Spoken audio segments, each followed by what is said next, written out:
Hello friends, welcome once again to the Meritshine channel. Today I want to start off with an interesting quote. They say that today is the first day of the rest of my life. मतलब आज का जो दिन है ये मेरी बाकी की जिंदगी का पहला दिन है, right? Just try and think the depth of this statement.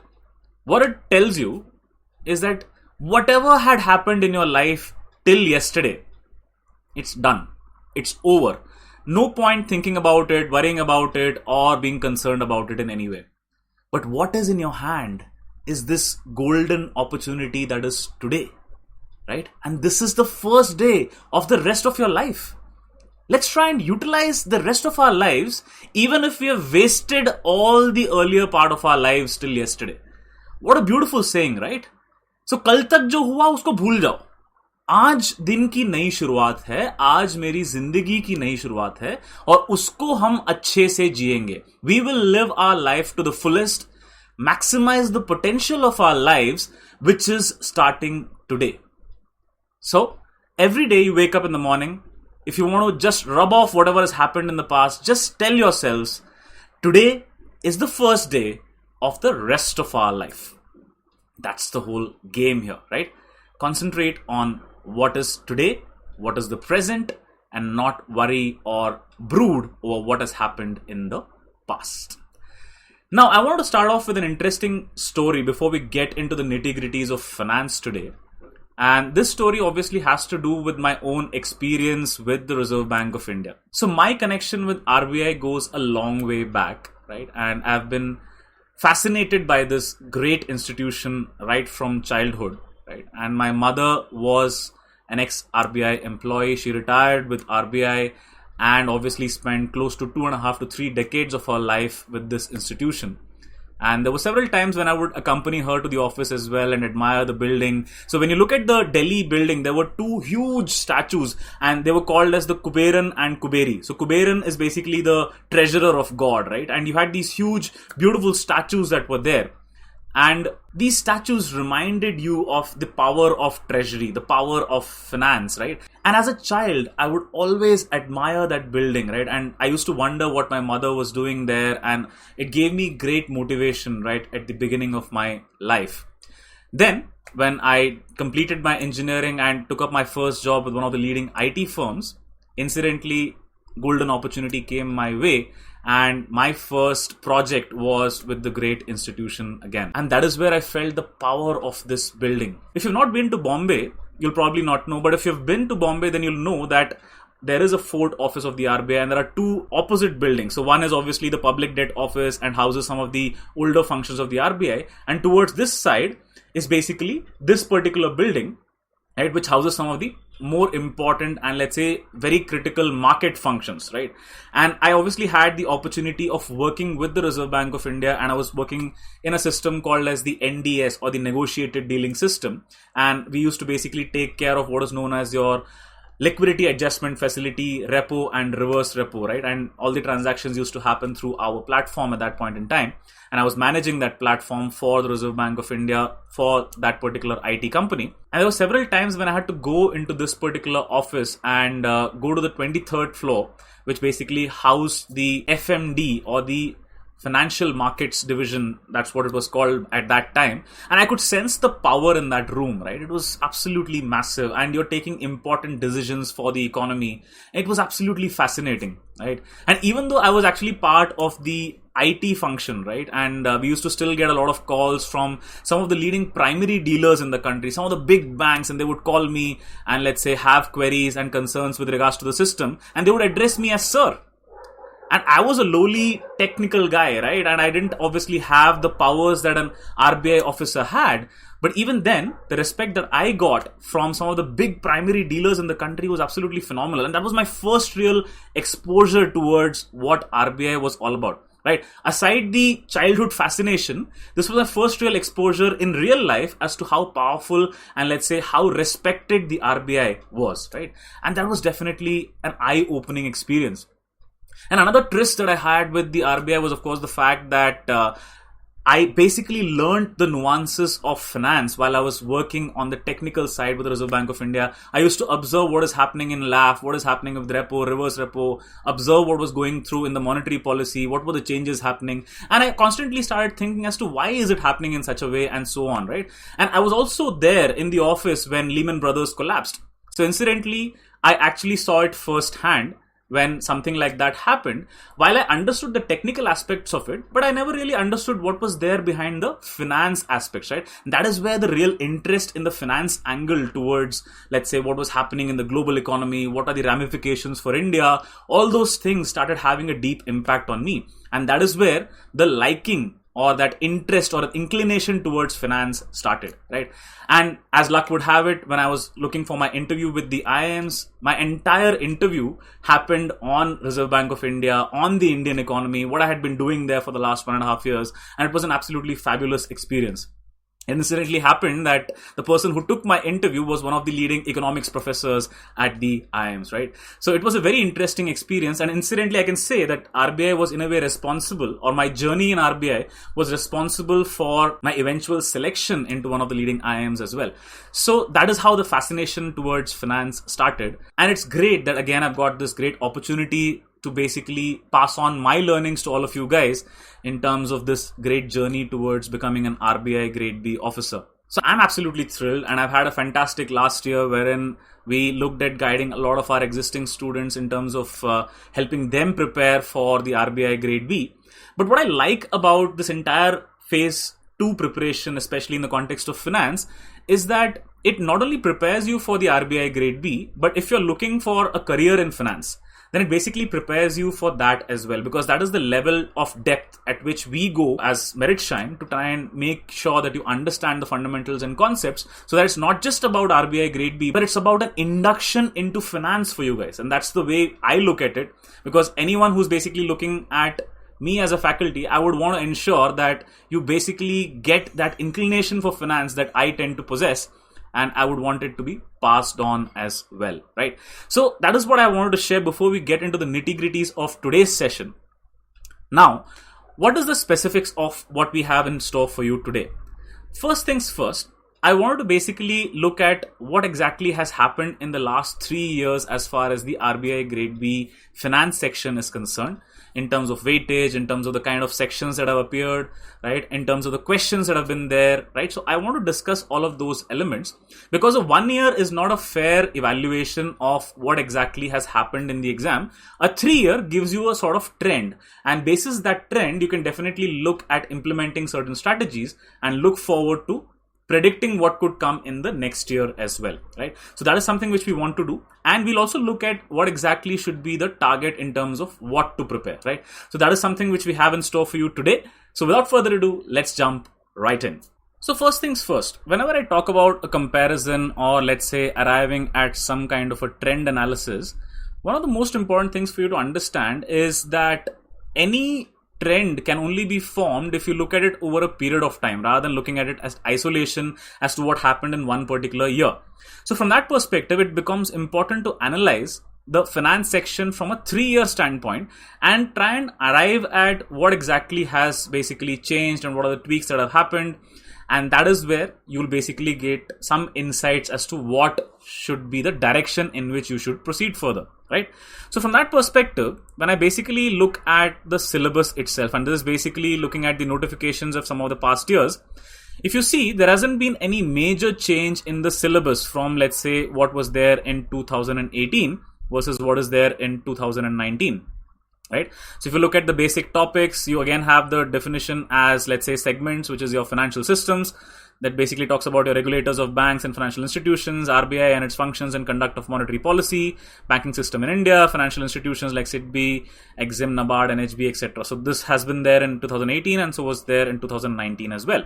So when you look at the second section, it basically talks about your financial markets, looking at what are your primary markets, your secondary markets, and within the context of that, you're looking at your forex, your money markets, your bond markets, your equity markets, so on, and also talking about the functions and instruments and what are the recent developments in this particular space. Again, not too much change between what was there in 2018 versus what is there in 2019. And the third section, of course, was more the general topics, right? That was the context in terms of looking at your risk management, then talking about derivatives, and again, a clear omission of options. Then you talk about the changing landscape in the banking sector, then obviously recent developments in terms of finance, in terms of portfolios investments, in terms of public sector reforms, in terms of disinvestments. The next thing was basically a financial inclusion, the use of technology. Then you talked about things like your alternate sources of finance, your private and social cost benefits, and your public-private partnerships.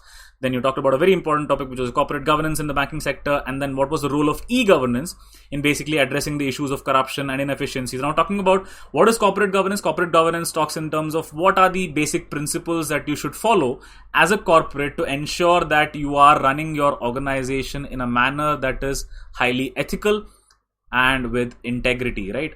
So those were the principles from a corporate governance standpoint. When I talk about e-governance, it basically talks about the ways and methods in which the government can look to function so as to bring in greater amount of ease for the citizens involved, for the government agencies involved, what kind of technologies can be adopted to basically improve the efficiency in the government sector, right? And vis-a-vis also looking at eradicating corruption as well.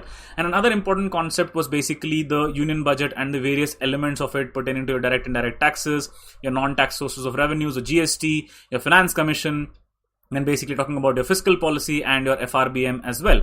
And another important aspect which has to be considered when you're talking about RBI and the economy is, of course, the fact that it is inflation, and you talk about definition, the trends, then what are the consequences and the remedies and what control measures have been adopted, and you talk about your wholesale price index, your consumer price index, the components and the various trends associated with it. So if you look at the overall trend vis-a-vis 2018-2019, there wasn't too much of shift in terms of the syllabus itself. But when you look at the 2020, or so to speak, the panel year 2021, right? So in that context, there were definitely some significant changes that were brought in. Significant in the context that there wasn't any change over the last 2 years, and then suddenly quite a few elements were brought in. Now, what exactly was changed? So whatever portions are marked in red were the ones that actually changed vis-a-vis what was there earlier, right? And the ones that have been marked here in blue were the ones that were basically tweaked or changed. So the first thing that got added was basically from a segmentation standpoint within your financial system. Your changing landscape in banking sector got added here rather than being a part of the general topics, which obviously made a lot of sense, because when you're talking about the financial sector and you're talking about the banking system, and let's say how the evolution of the banking system has happened, then that is where this particular topic should also be there, right? So it made a lot of logical sense to segment that within financial systems. Another thing which got added was basically what was the impact of the global financial crisis of 2007-2008 and what was the Indian response. Now there's obviously a talk with respect to one theory which is basically known as your decoupling theory, which says that a lot of your emerging economies at that point in time were protected from the global financial crisis impact because of the fact that they were in a way not as completely globalized as some of the other players, right? So from that perspective, your decoupling theory was something that was doing quite a lot of rounds at that point in time. But having said that, there was definitely still a lot of impact on India. And we also need to look at what was the Indian response. So now if you talk about it from the syllabus standpoint, this was obviously a very, very positive addition to the syllabus, because anyone who's, let's say, trying to look for working with the Reserve Bank of India or let's say a central bank needs to understand what exactly happened in the global financial crisis, because this understanding is extremely crucial for anyone working with the central bank, because this understanding will help them in, let's say, predicting something like this in the future, and also being aware of what kind of measures can actually be adopted to ensure that such kind of a situation does not happen again. So that is where this addition was definitely a welcome addition in the syllabus. So when you look at the second segment, which is your financial markets, it kind of remained intact, right, in terms of understanding primary and secondary markets, talk about the different types of markets in themselves, the functions, the instruments, and the recent developments. Now the important element to understand here is that this particular segment of finance does not necessarily require any changes. Because when you talk about the recent developments, there are already enough recent developments to study and understand that this topic is highly dynamic in nature, right? So because it is dynamic, you don't need to change it in the syllabus again and again, right? So which is where understanding the functions is basically something which is static. be it your forex markets, your money markets, your bond markets, or your equity markets.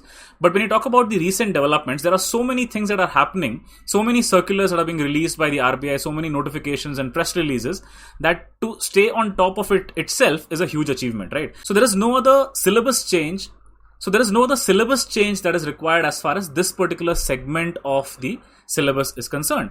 Now, moving to the third aspect, which is your general topics. Again, something which has had a huge weightage over the years. You talk about risk management in the banking sector, right? Then you're talking about basics of derivatives. Now, since it does not specifically mention your forwards, futures, and swaps, it automatically means that options as a derivative also gets added into this bucket. So that is the change as far as syllabus is concerned.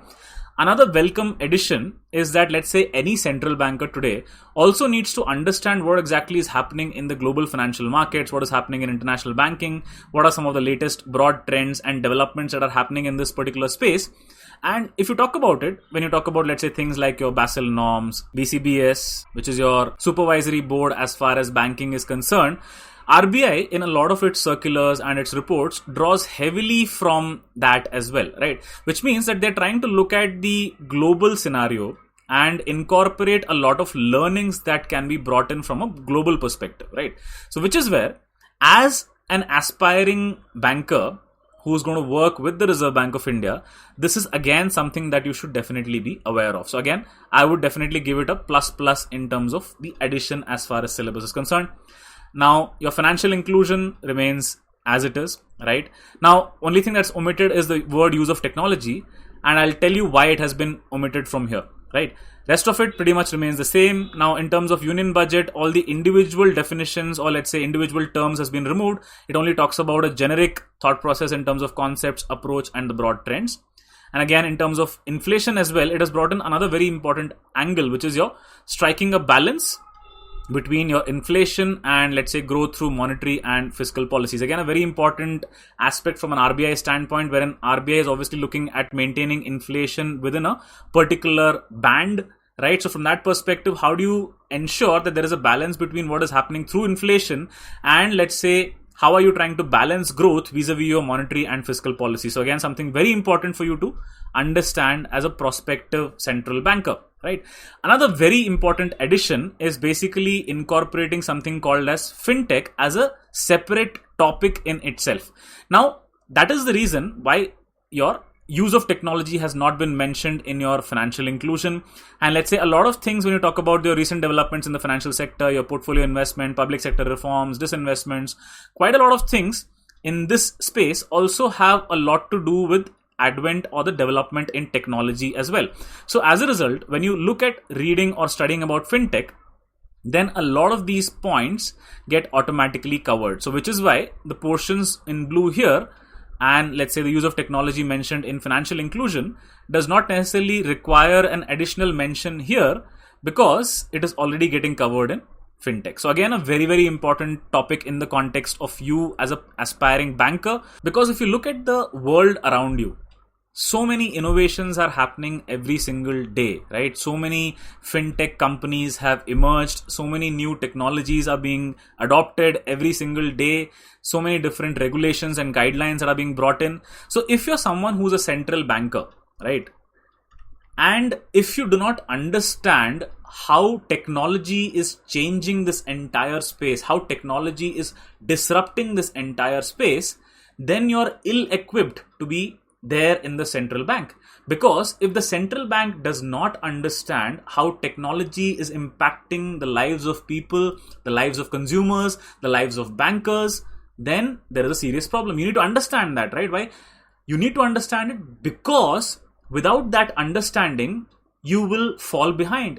You will need to have these institutions that are cropping up every single day, highly regulated. If you're not going to be regulating them, where is the control? How will you protect the interests of the consumers? So while technology is important, the interests of the consumer is equally important. So if you don't understand technology as a central banker, how are you going to protect the consumers? So that is where this importance of understanding fintech, this importance of understanding technology and how it applies in the world of finance, that becomes very, very important, right? So that's in a nutshell what I want to discuss in terms of the evolution of the syllabus in finance as far as RBI Grade B is concerned, and how some of the additions that are there are only helping you become better, credible central bankers, right? So all of these additions in the syllabus make a lot of sense. Now, what matters is how you go about preparing for them. That's going to be the crucial angle, right? So let's move on to analyzing this a little deeper and basically look at how the exam as a pattern has evolved over the last 3 years, right? So when I look at this particular analysis, it basically draws a comparison between what happened in 2018 versus what happened in 2019. And then basically looks at your panel year 2021, or so to speak, the RBI Grade B 2020 exam itself. So first thing that it talks about is the breakup, right? And here there is something that's important for you to understand. So when I talk about finance, it is obviously part of paper 3, which obviously has 2 segments, which is finance and management, right? And both of these are worth 100 marks, right? So 2018, it was purely an objective paper, right? So in that objective paper, you had 16 marks worth of 1 mark questions, which means 16 1 mark questions, and basically 22 mark questions worth 40. So totally there were 56 marks worth of questions in the paper. So you're talking about a 56% weightage to finance vis-a-vis management. Now, if you look at the trend as far as 2019 was concerned, again, the breakup was that there were 18 1 mark questions and there were 21 2 mark questions. So roughly translating into, let's say, 60 marks worth of the paper was towards finance. So that's a weightage of 60% again towards finance. So when it comes to the RBI Grade B Phase 2 paper as far as finance and management was concerned, this particular year, obviously it was a little tricky because it's difficult to define the breakup in this case. Why? Because when you talk about your 10 mark questions and 15 mark questions, in the descriptive section, you basically had 6 questions that were there, out of which you had the choice of attempting any 4. Right? So you had to choose any 4 questions and attempt. Right? So which meant that you had to choose 2 questions which were worth 15 marks, and you were supposed to choose 2 questions which were worth 10 marks.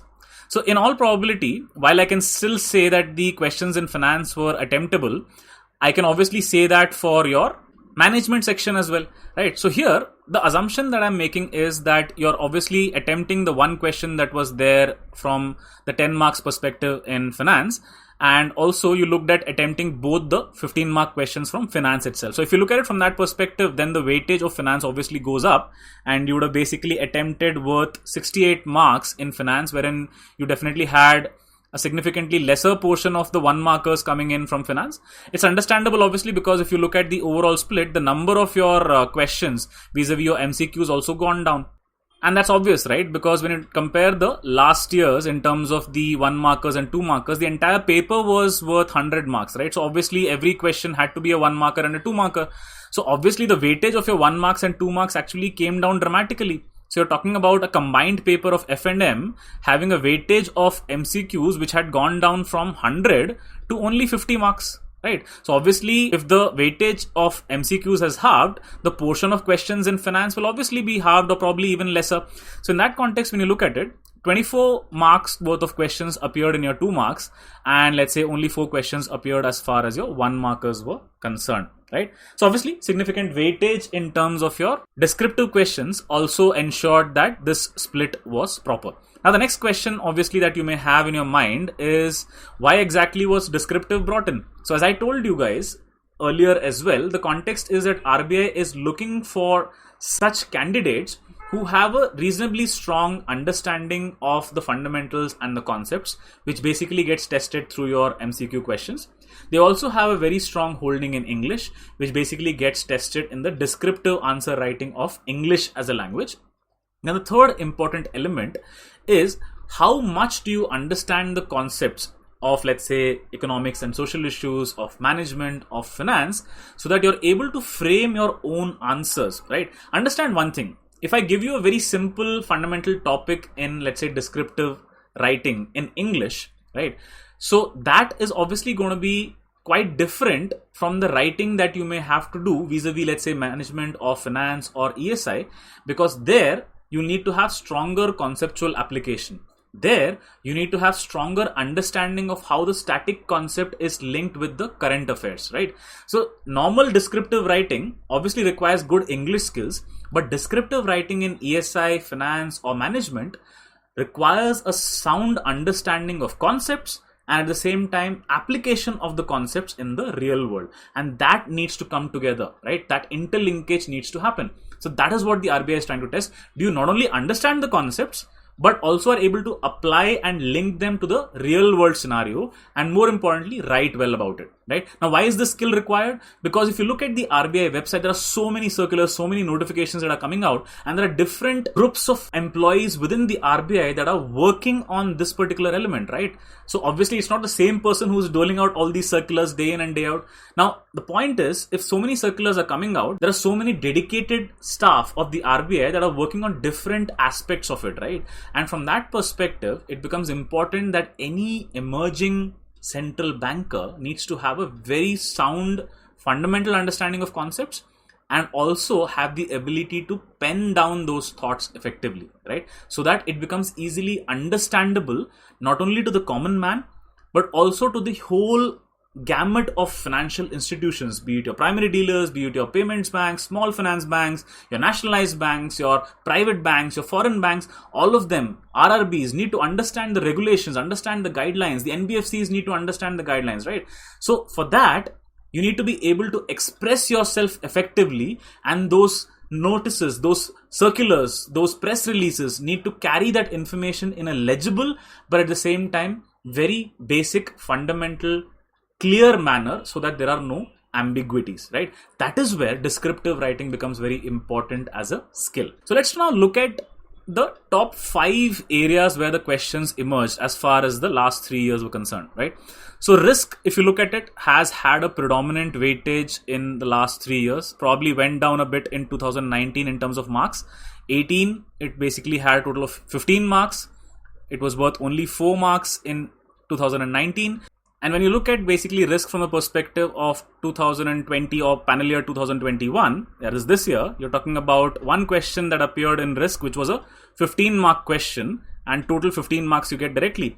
Now, understand this aspect very clearly, right? So when you get a factual question, right, vis-a-vis a question which requires, let's say, a convoluted type of an answer, if you get a factual question, right, and if I draw comparisons between, let's say, 2 very similar questions as far as this year's descriptive section was concerned. One question was corporate governance. One question was Basel norms, right? So when I talk about corporate governance, obviously you have to define what corporate governance is. You talk into the perspective of why corporate governance was required. What are some of the fundamental principles? What are the benefits that corporate governance is bringing in? But at the end of the day, it's still a highly descriptive answer. And the marking scheme is obviously in the hands of the examiner who's checking your paper. But think of it vis-a-vis another question, which is Basel norms. Right? So if you've basically highlighted what is Basel, how it got evolved, if basically you talked about Basel 1, 2 and 3, you talked about the 3 pillars, you talked about how the evolution of Basel has happened, how we are progressing towards, let's say, in a way, updated Basel 3 or also sometimes being called as Basel 4, then if you're covering all of these elements holistically, your chances of scoring marks higher in the eyes of the examiner will go up, because this is a slightly more factual question. So if you get your facts right, your chances of scoring well in a question based on Basel norms is slightly higher than the kind of marks that you may get as far as corporate governance is concerned. Why? Because corporate governance is, at the end of the day, a slightly more subjective answer, but Basel norms is highly more factual. So obviously, if you put your facts correctly, you'll tend to gain that many more marks. So as a result, this chapter within finance becomes very, very important, because understanding risk is something which is core towards being a central banker. Right? So this topic continues to remain extremely important. Now, looking at another topic which has found its presence across all these 3 years is basically talking about your financial markets. Again, questions worth 13 marks was there in 2018. Then you talk about 7 marks worth of questions in 2019.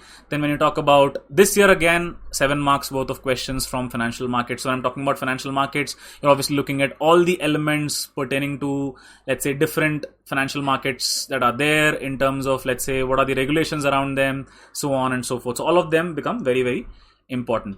Another segment which obviously has had a lot of weightage over the years is the banking system in India. So again, 6 marks worth of questions in 2018.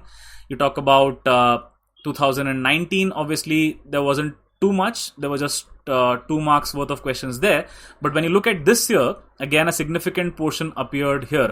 Now, a main reason for this can be attributed to the fact that you had a 115 mark question, which basically wanted you to write about the different financial institutions like your Exim, NABARD, NHB, RRBs, right? And SIDB. So basically there was 115 mark question. So which is why your banking system in India was one topic which had the highest weightage this year, right?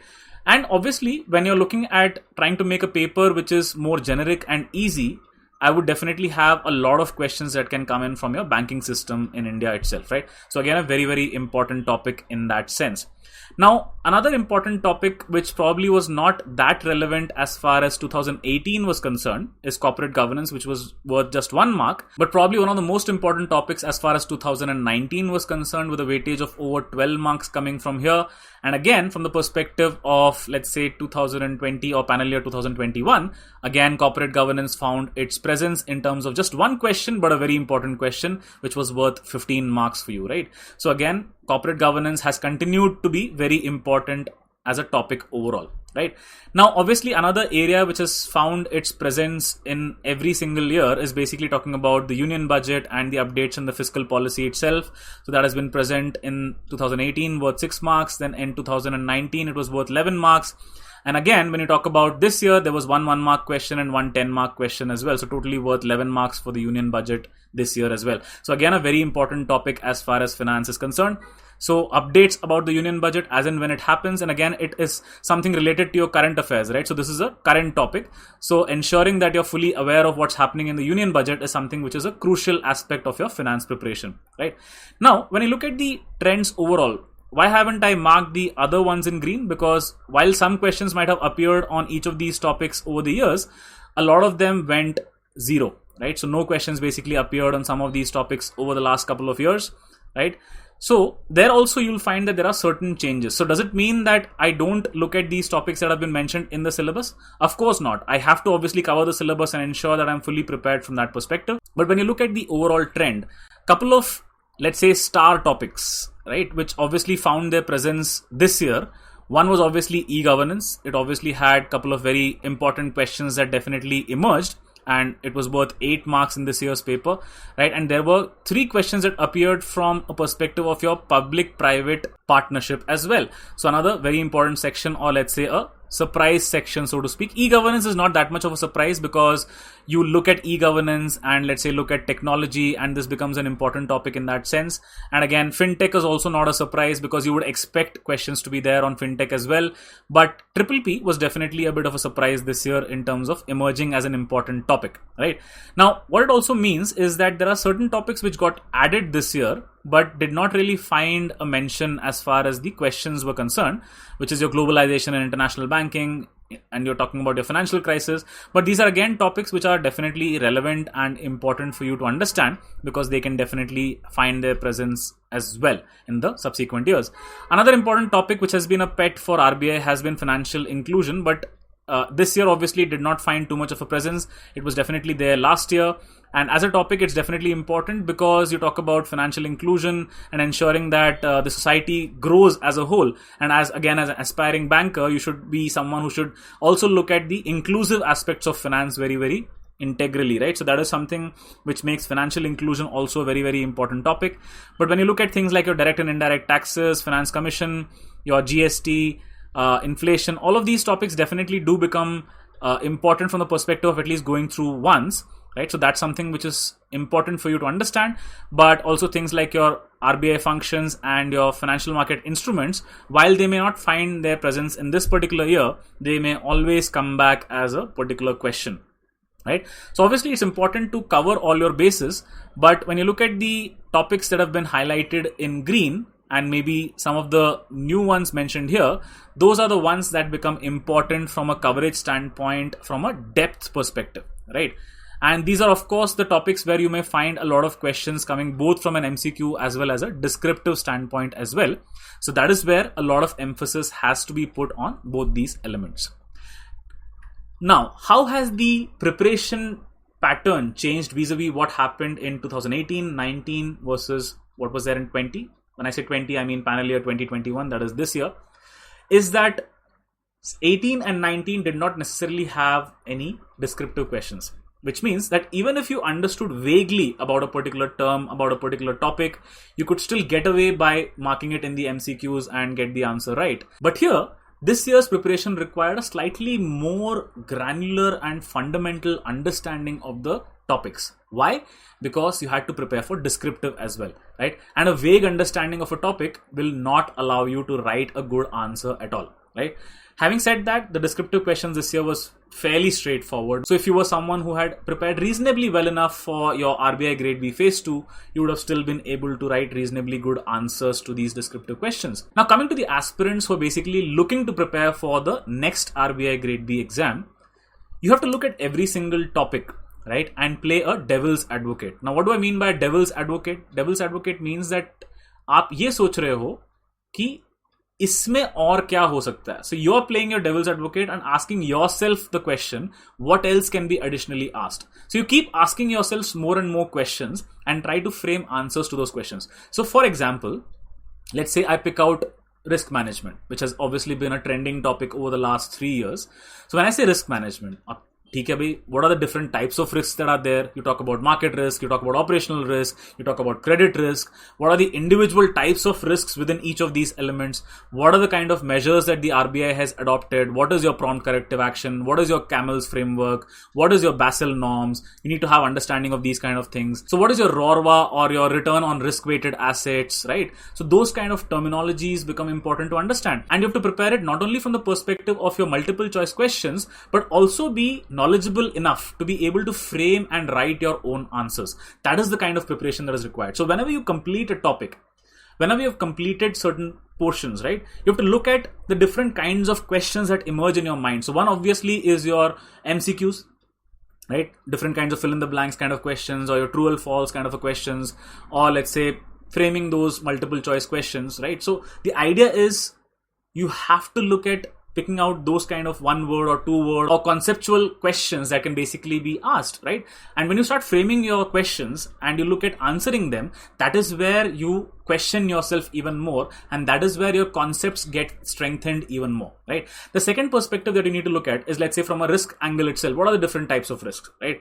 What are the different types of credit risks? What are the different types of market risks? What is the difference between, let's say, a sovereign risk or a country risk, right? So these could be very simple descriptive questions that could be there. Obviously, one of the big ones is, what is Basel norms, right? Now, how could I correlate Basel norms vis-a-vis what happened in the global financial crisis? That could also be another interesting question. So the point is, when you look at it from a descriptive perspective, your slight variation in the thought process needs to happen, because you need to think कि descriptive में क्या पूछ सकते हैं? What could be the possible questions in descriptive, and do I have the answers ready for that as well? So MCQ requires a slightly different bent of preparation, and your descriptive requires a slightly more granular and conceptual preparation, right? So as long as you're able to do these two things together, as far as any particular topic is concerned, you will obviously stand a very, very good chance of cracking the exam. Now, another important aspect which I talked about earlier, which was the interlinkage between the concept and the actual day-to-day happening in that particular topic. So if you have a strong enough understanding, let's say for example you talk about your non-banking financial companies, right? So what is the latest that is happening? You talk about the NBFC tiering. So you talk about the base layer, your middle layer, your upper layer, your top layer. What is the segregation? What exactly has happened? What are the criteria to fit into each of these layers, right? So if you bring these things into your answer on, let's say, a descriptive question on NBFCs, that is where you're interlinking the static concept with the current affairs, right? So as in when you're preparing for a particular topic, it's also important that you keep updating your notes with whatever latest news that you're coming across from that particular topic's perspective.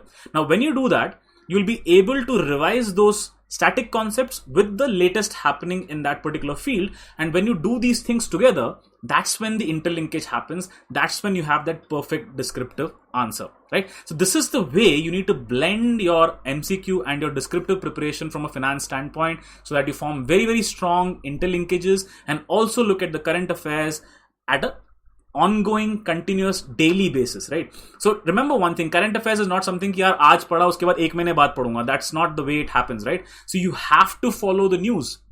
And this is something which I'd learned from a very close friend of mine who was an avid quizzer, right? So he was brilliant at quizzing.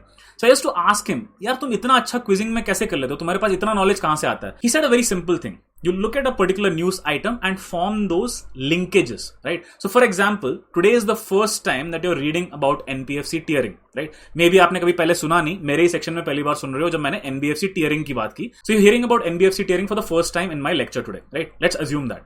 Now what will you do?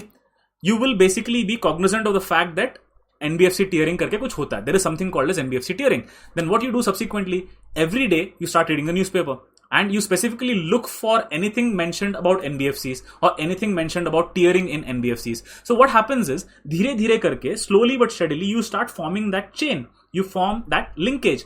Now, when you form that linkage, what happens? आप एक story बनाते जा रहे हो ना? You're creating that NBFC tiering as the initial base and you're slowly and steadily building that story.